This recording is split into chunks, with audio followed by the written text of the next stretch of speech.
नमस्कार, India news Haryana देख रहे हैं आप। आपके साथ मैं हूं सुरभि तिवारी। फटाफट अंदाज में फटाफट खबरों का रुख कर लेते हैं। इलाहाबाद उपचुनाव के लिए मतगणना शुरू हो चुकी है, जिसे 16 राउंड में जारी रखा जाएगा। एक राउंड में 40 ईवीएम की गिनती होगी। इस बीच मतगणना केंद्र पर कड़ी सुरक्षा रहेगी। वहीं एंट्री गेट पर 3 लेयर सिक्योरिटी रहेगी और मतगणना केंद्र में बिना पास एंट्री नहीं दी जाएगी। मतगणना केंद्र के नजदीक सिर्फ मान्यता लोगों को एंट्री मिलेगी, बाकी सभी लोगों पर पाबंदी रहेगी। वहीं संदिग्ध व्यक्ति पर पुलिस की निगरानी रहेगी और सिविल ड्रेस में पुलिसकर्मी तैनात रहेंगे। 2 पैरामिलिट्री फोर्स को रिजर्व में रखा गया है। सभी उम्मीदवारों को दिशा निर्देशों के बारे में बताया गया। नतीजे के बाद हुड़दंग मचाने वालों पर कार्रवाई होगी। सभी दलों के कार्यकर्ताओं से शांति बनाए रखने की अपील की गई।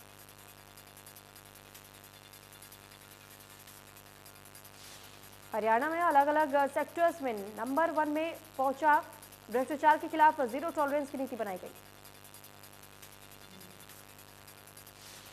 सीएम ने कहा, पारदर्शी सरकार के तहत ई गवर्नेंस की शुरुआत ई ऑफिस से रिफॉर्म्स करने का काम किया जाएगा। सीएम ने कहा कि जल जीवन मिशन में कुल 6,803 गांव हैं, जिनमें 95% घरों में नल से जल पहुंचाया जा चुका है। 600 गांवों में 25 दिसंबर तक इसको पूरा कर लिया जाएगा। सीएम ने कहा है कि परिवार पहचान पत्र की वेरिफिकेशन प्रक्रिया लगभग पूरी होने को है। इसके तहत अब 456 से ऊपर सेवाएं इसके साथ जोड़ रहे हैं। ग्राम पंचायत की कठिनाइयों को दूर करने के लिए अब क्लास 1 के अधिकारियों को एक गांव संरक्षण के लिए दिया जाएगा। प्रदेश में कुल 7,000 क्लास 1 अधिकारी हैं, जो कि गांव का संरक्षण देखेंगे। रजिस्ट्री में होने वाली दिक्कतों को खत्म करने के लिए आज से रजिस्ट्रार और सब रजिस्ट्रार की पावर एसडीएम और सीटीएम को दी गई है। मुख्यमंत्री ने कैदियों पर बड़ा ऐलान किया है। उन्होंने कहा है कि हरियाणा की जेलों में सजा काट रहे कैदी जिनकी सजा 6 महीने से कम और जो सामान्य जुर्म या अपराध में सजा काट रहे हैं, उनकी बाकी बची हुई सारी सजा आज माफ कर दी गई है। सीएम ने कहा है कि कानूनी व्यवस्था बनाने के लिए डायल 112 की शुरुआत की गई है, जो कि टाइम बाउंड रिस्पॉन्स देते हुए शिकायतों का निपटारा करती है। पर्यटन के लिहाज से पंचकुला मोरनी को डेवलप करने का काम किया। कुरुक्षेत्र, राखी गेड़ी और अन्य जहां भी संभावनाएं हैं और वहां उसे बढ़ाने का काम किया जाएगा। सीएम ने आगे कहा कि पर्यावरण के नाते हमने बेहद काम किया है। कोविड में ऑक्सीजन की कमी ने हमें बताया कि पेड़ पौधों की जितनी जरूरत है, पेड़ पौधे लगाने का काम किया गया। साथियों ने पेड़ों की सेवा और मॉनिटरिंग के लिए जीपीएस इनबिल्ट सिस्टम एडॉप्ट किया गया है। संस्थाओं और परिवारों को पेड़ों की देखभाल के लिए प्राण वायु देवता पेंशन देने का काम किया जा रहा है। सीएम ने कहा कि पर्यावरण को बचाने के लिए हमने ऑक्सीवन लगाने का काम किया है, जिससे ऑक्सीजन की खेती की जा सके। परिवहन पहचान पत्र के माध्यम से गरीब लोगों के लिए आय का साधन बढ़ने के लिए काम किया जा रहा है। 1,80,000 से ऊपर आय कैसे बढ़े उसके लिए लगातार प्रयास किए जा रहे हैं। सीएम ने कहा है कि कृषि में भी हमने अभूतपूर्व काम किए हैं। आज कुछ नेता आंदोलन का राह पकड़े हुए हैं, तो जिन विषय पर वो कह रहे हैं कि वो गलत है, केंद्र ने किसानों के हक के लिए कानून बनाए हैं। सीएम ने कहा है कि पानी के प्रबंधन पर हमने 7 साल में बहुत काम किया है। पानी पर हरियाणा का हक है और ये कोर्ट ने भी माना है। अब एसवाईएल को बनाने के लिए एक अवार्ड कोर्ट को सुनाना है, जो कि कभी भी सुनाया जा सकता है। सीएम ने कहा कि हमें मिशन मेरिट को लागू रखना है। नौकरियों में पारदर्शिता के लिए सरकार बाध्य है।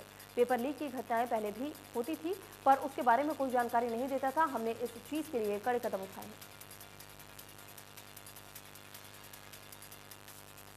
हरियाणा फिल्म बोर्ड के चेयरमैन सतीश कौशिक की फिल्म छोरिया छोरों से कम नहीं होती को सर्वश्रेष्ठ हरियाणवी फिल्म का राष्ट्रीय पुरस्कार दिया गया। सर्वश्रेष्ठ हरियाणवी फिल्म का राष्ट्रीय पुरस्कार पर हरियाणा के मुख्यमंत्री मनोहर लाल ने सतीश कौशिक को शुभकामनाएं दी हैं।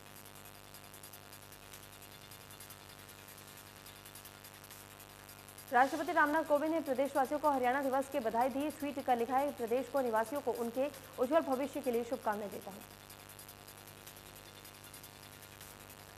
प्रधानमंत्री नरेंद्र मोदी ने भी हरियाणा वासियों को हरियाणा दिवस की बधाई दी। पीएम ने ट्वीट कर लिखा, मेरी कामना है कि ये राज्य विकास के नित नए मानदंड गढ़ता रहे। बीजेपी राष्ट्रीय अध्यक्ष जेपी नड्डा ने प्रदेशवासियों को हरियाणा दिवस की बधाई दी। ट्वीट कर लिखा, मुख्यमंत्री मनोहर लाल खट्टर जी के नेतृत्व में प्रदेश विकास की नए कीर्तिमान स्थापित कर रहा है।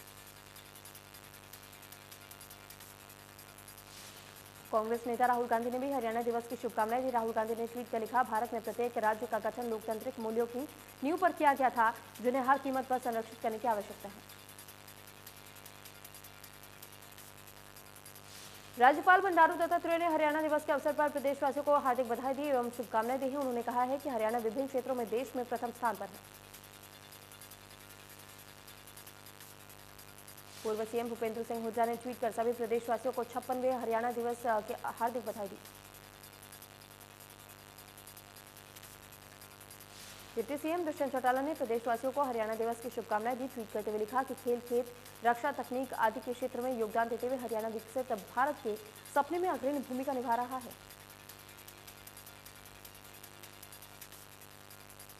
मुख्यमंत्री मनोहर लाल ने कहा है कि हरियाणा दिवस के अवसर पर हमारा गांव जगमग गांव योजना के अंतर्गत प्रदेश के 5,485 गांवों को 24 घंटे बिजली की आपूर्ति की जाएगी। बाकी बचे लगभग 1,000 गांवों को भी जल्द ही इस योजना के तहत शामिल किया जाएगा। आजादी का अमृत महोत्सव और हरियाणा दिवस के उपलक्ष्य में ऑल इंडिया यूनानी तिब्बती कांग्रेस हरियाणा द्वारा गौशाला रोड नू में यूनानी कैंपेन का आयोजन किया गया। यूनानी कैंप में लोगों ने बढ़ चढ़ करके भाग लिया, जिनको न केवल यूनानी पद्धति के बारे में जानकारी दी गई, बल्कि योग के बारे में भी बारीकी से जानकारी दी गई।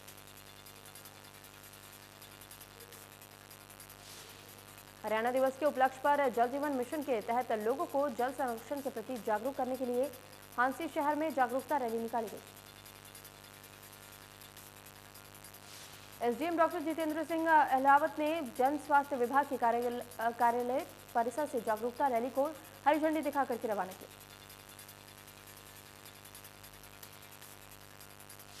भिवानी में हरियाणा दिवस पर दिव्यांग और नेत्रहीन बच्चों को समर्पित आस्था स्कूल में कार्यक्रम आयोजित किया गया। इस मौके पर दिव्यांग बच्चों ने रंगारंग कार्यक्रम प्रस्तुत किए। कार्यक्रम में बच्चों ने अपने कार्यक्रम प्रस्तुत कर समापन दिया। कार्यक्रम में विभिन्न सामाजिक संस्था के लोग और जिला लीगल सर्विस अथॉरिटी शामिल थी।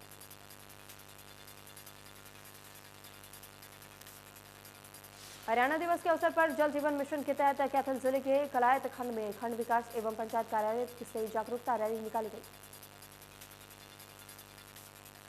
जिला सलाहकार दीपक कुमार और उपमंडल अभियंता कुलदीप सिंह गिल ने रैली को हरी झंडी दिखाकर के रवाना किया। चरखी दादरी में भी हरियाणा दिवस पर पब्लिक हेल्थ विभाग ने रैली निकाल करके लोगों को पानी बचाने का संदेश दिया। वहीं उपायुक्त प्रदीप गोदारा ने दीपावली एवं हरियाणा दिवस की हार्दिक शुभकामनाएं दी। उन्होंने कहा है कि कोविड संक्रमण से बचाव करते हुए जिलावासी आपसी प्रेम और सौहार्द से ये त्योहार मनाएं। हरियाणा दिवस पर सिरसा के जननायक चौधरी देवीलाल विद्यापीठ में एक कार्यक्रम का आयोजन किया गया। इस कार्यक्रम में छात्र छात्राओं ने हरियाणवी वेशभूषा में हरियाणवी संस्कृति से जुड़ी प्रस्तुतियां पेश की और आए हुए गणमान्य लोगों को तालियां बजाने के लिए मजबूर कर दिया। यूपी के मुख्यमंत्री योगी आदित्यनाथ फरीदाबाद के प्याला खुटी पहुंचे। नाथ संप्रदाय के बाबा शांतिनाथ मठ में आयोजित मूर्ति स्थापना के कार्यक्रम में शामिल हुए। योगी आदित्यनाथ ने कहा है कि भारत विश्व मानवता कल्याण की धरती है, सनातन धर्म की धरती है। ये हर युग में था, जब तक सृष्टि रहेगी तब तक सनातन रहेगा, इसलिए यही राष्ट्र धर्म है। जिन्नावादियों के चक्कर में ना पड़े। योगी आदित्यनाथ ने कहा है कि भारत में जन्म लेने वाले दुर्लभ है। ईश्वर ने हम पर कृपा की है जो मनुष्य का जन्म मिला। धर्म हमें कभी पलायन नहीं सिखाता, जीवन की चुनौतियों से जूझने का मौका देता है।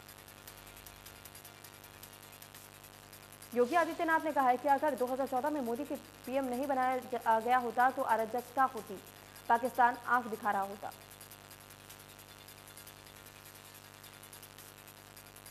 अखिलेश यादव की वक्तव्य पर योगी आदित्यनाथ ने कहा कि उन्हें देश की जनता से माफी मांगनी चाहिए। सरदार पटेल के बदले उन्होंने की जिन्ना कृतज्ञ को नमन किया। आज़ादी के अमृत महोत्सव की श्रृंखला में हरियाणा दिवस के पूर्व संध्या पर पंचायत भवन में कार्यक्रम आयोजित हुआ, जिसमें कृषि मंत्री जेपी दलाल, विधायक घनश्याम सराफा सहित प्रशासन के अधिकारी मौजूद रहे। कृषि मंत्री जेपी दलाल ने कहा कि हरियाणा प्रदेश आज़ादी का अमृत महोत्सव मना रहा है, खेलों और यूपीएससी को क्लियर करके विकास की उड़ान भर रहा है। धर्मनगरी कुरुक्षेत्र में शाहबाद के बेटियां हॉकी में देश प्रदेश का डंका बजा रही हैं। उसी कस्बे की एक अंतर्राष्ट्रीय स्तर की बेटी महिला खिलाड़ी सुदेश ने बीड़ा उठाया है कि वो भी अपने गांव का नाम भी विश्व पटल पर ले जाएंगे। शाहबाद, जिसे हॉकी में मिनी संसारपुर के नाम से जाना जाता है, उस कस्बे में छोटे से गांव तैड़ा में सुदेश फुटबॉल और अन्य खिलाड़ियों के लिए दिन रात पसीना बहा रही हैं, ताकि उनके गांव तेवड़ा के छोटे छोटे बच्चे खिलाड़ी भी अपने गांव का नाम विश्व पटल पर ले जाए। अंतर्राष्ट्रीय स्तर के फुटबॉल खिलाड़ी सुदेश ने गरीब बच्चों को फुटबॉल के साथ साथ फिजिकल एक्टिविटी मुफ्त में करवा रही है। फुटबॉल खिलाड़ी सुदेश का कहना है कि गांव में स्टेडियम का अभाव है, इसलिए गांव तेवड़ा की सरकारी स्कूल में बच्चों को पिछले 3 महीने से वो कोचिंग दे रही है। फरीदाबाद विधानसभा से विधायक नरेंद्र गुप्ता ने सेक्टर 11 में हरियाणा दिवस के अवसर पर ग्रीन बेल्ट की जमीन पर पौधारोपण किया।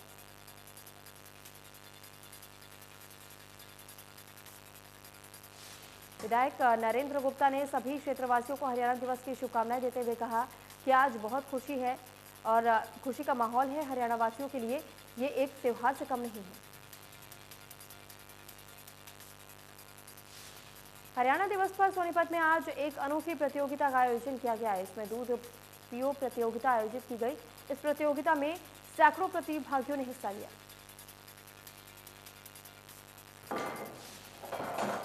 प्रतियोगिता में पुरखास गांव के किसान ने 5 किलो दूध पीकर के पहला स्थान प्राप्त किया। विजेता किसान ने युवाओं के नशे और केमिकल पाउडर से शरीर को सुडौल बनाने की बजाय दूध दही खाकर के स्वस्थ रहने का संदेश दिया।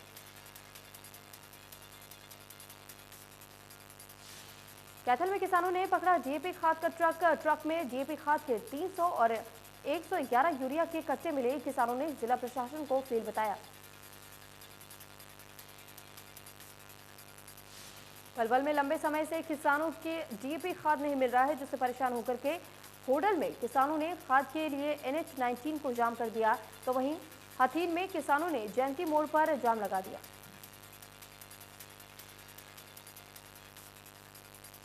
जाखल में डीएपी खाद उपलब्ध नहीं होने पर किसानों ने मार्केट कमेटी में धरना प्रदर्शन किया और समस्या का समाधान करने की मांग की।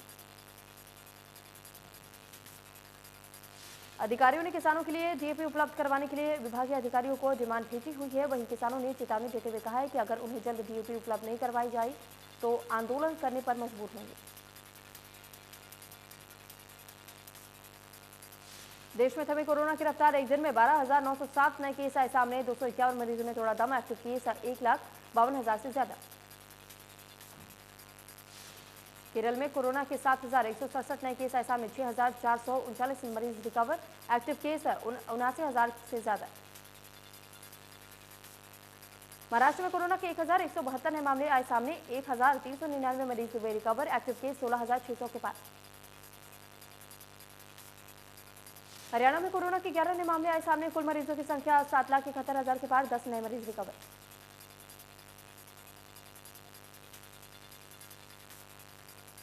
दिल्ली में 1.5 साल बाद एक बार फिर से सभी स्कूल कॉलेज खोल दिए गए हैं। हालांकि स्कूलों को ध्यान रखना होगा कि एक बार में 50% से अधिक उपस्थिति नहीं है।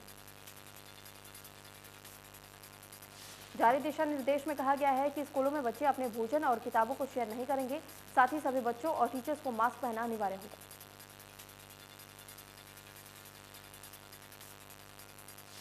इसके अलावा सिनेमाघरों को पूरी क्षमता के साथ खोले जाने की घोषणा भी की गई। दिल्ली में 100% सिटिंग कैपेसिटी के साथ सिनेमाघर, थिएटर और मल्टीप्लेक्स खुल सकेंगे। लगातार पेट्रोल के दाम में इजाफा हो रहा है। तेल कंपनियों ने आज फिर से पेट्रोल के दाम में 35 पैसे प्रति लीटर की बढ़ोतरी की। दिल्ली में 1 लीटर पेट्रोल की कीमत बढ़कर के 110 रुपये 4 पैसे प्रति लीटर हो गई है। वहीं डीजल के रेट में कोई इजाफा नहीं किया गया है। मुंबई में पेट्रोल की कीमत 115 रुपये 85 पैसे प्रति लीटर मिल रही है, तो वहीं डीजल की कीमत 106 रुपये 62 पैसे प्रति लीटर। कोलकाता में पेट्रोल के दाम 110 रुपये 49 पैसे प्रति लीटर है, तो वहीं डीजल की कीमत 101 रुपये 56 पैसे प्रति लीटर है। चेन्नई में भी पेट्रोल के दाम 106 रुपये 66 पैसे प्रति लीटर है, तो डीजल की कीमत 102 रुपये 59 पैसे प्रति लीटर है। दिवाली से पहले पेट्रोलियम कंपनियों ने महंगाई का बड़ा झटका दिया है। कमर्शियल सिलेंडर के दाम में 264 रुपये की भारी बढ़त की गई है। दिल्ली में 19.2 किलो वाला कमर्शियल सिलेंडर 2000 रुपये का हो गया है और दाम में बढ़ोतरी से रेस्टोरेंट का खाना पीना महंगा होगा। इससे पहले 1 अक्टूबर 19 किलो वाले कमर्शियल गैस सिलेंडर की कीमतों में बढ़ोतरी की गई थी। दिल्ली में 19 किलो वाला कमर्शियल एलपीजी सिलेंडर 1693 रुपये से बढ़कर के 1734 रुपये कर दिया गया।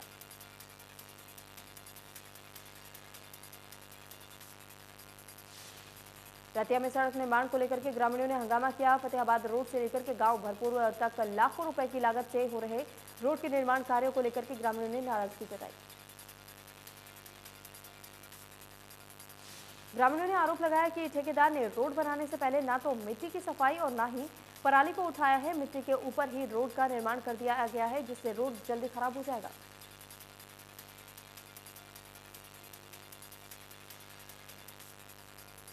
पलवल के नागरिक अस्पताल में मरीजों से लाखों रुपए की वसूली ऑपरेशन के नाम पर की जा रही है। इस वसूली से अस्पताल में चतुर्थ श्रेणी के कर्मचारी से लेकर के ऑपरेशन करने वाले डॉक्टर तक शामिल हैं।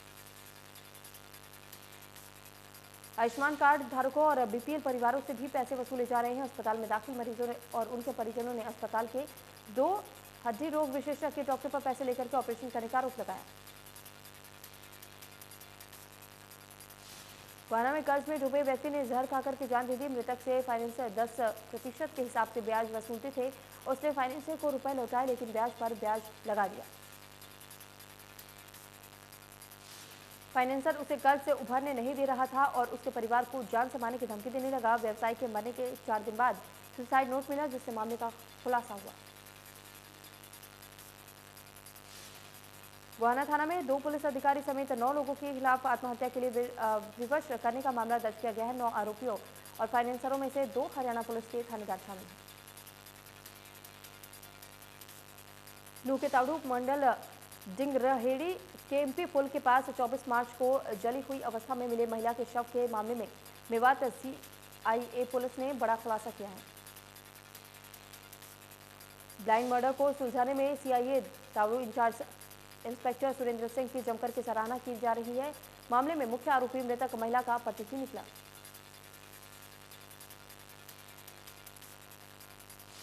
सोनीपत के बागपत रोड पर बड़ा गांव के पास दर्दनाक सड़क हादसा हो गया, जिसमें एक तेज रफ्तार ट्रैक्टर ने राह चलते 2 छात्रों को कुचल दिया। हादसे में दोनों छात्रों की मौत हो गई। सूचना मिलते ही पुलिस मौके पर पहुंची और शव को कब्जे में लेकर के पोस्टमार्टम के लिए अस्पताल भिजवाया। हालांकि हादसे के बाद से आरोपी ट्रैक्टर चालक मौके से फरार है। फरीदाबाद में डेंगू के मामले लगातार बढ़ते जा रहे हैं। अब तक डेंगू के 237 मामले आ चुके हैं। डेंगू के बढ़ते मामलों में प्रशासन की लापरवाही देखी जा रही है। बेशक प्रशासन डेंगू के खिलाफ कदम उठाने की बात कह रहा है, लेकिन बढ़ते मामलों कहीं ना कहीं उनके कार्य पर सवाल उठा रहे हैं। करीना में जय किसान आंदोलन के नेता योगेंद्र यादव ने अनाज मंडी का दौरा किया। वहीं हरियाणा सरकार और केंद्र सरकार को किसान विरोधी बताया। वहीं हरियाणा सरकार को फेलियर बताते हुए कहा कि सरकार हर साल कोई ना कोई स्कीम लाती है। अब की बार एक नई स्कीम लाई है, जिससे किसानों को बहुत ज्यादा नुकसान हो रहा है। किसान नेता राकेश टिकैत ने ट्वीट कर केंद्र सरकार को चेतावनी दी है। अगर 26 नवंबर तक मांगे पूरी नहीं की तो 27 नवंबर को गांव से किसान दिल्ली पहुंचेंगे। राकेश टिकैत ने कहा कि पक्की किलेबंदी के साथ आंदोलन को मजबूती दी जाएगी, जहां आंदोलन स्थल पर किसान तंबुओं को मजबूती दे सकेंगे। नरेंद्र मोदी स्कॉटलैंड के ग्लासगो पहुंचने पर भारतीय समुदाय ने पीएम मोदी का जोरदार स्वागत किया। इस दौरान लोगों ने मोदी है भारत का गहना गाना भी गाया। यूरोप दौरे के दूसरे पड़ाव में पीएम मोदी जलवायु परिवर्तन पर संयुक्त राष्ट्र के रूपरेखा समझौते के लिए पक्षकारों के 26वें शिखर सम्मेलन में शामिल होंगे। सम्मेलन के बाद वह ब्रिटेन के प्रधानमंत्री बोरिस जॉनसन के साथ द्विपक्षीय संवाद भी करेंगे। वहीं एक दिन पहले पीएम ने रविवार को रोम में संपन्न G20 शिखर सम्मेलन को फलदायी करार दिया है। पूर्व प्रधानमंत्री डॉक्टर मनमोहन सिंह 18 दिनों बाद दिल्ली के एम्स से डिस्चार्ज हो गए। 13 अक्टूबर को पूर्व पीएम मनमोहन सिंह की तबीयत अचानक बिगड़ गई थी। इसके बाद उन्हें अस्पताल में भर्ती कराया गया था।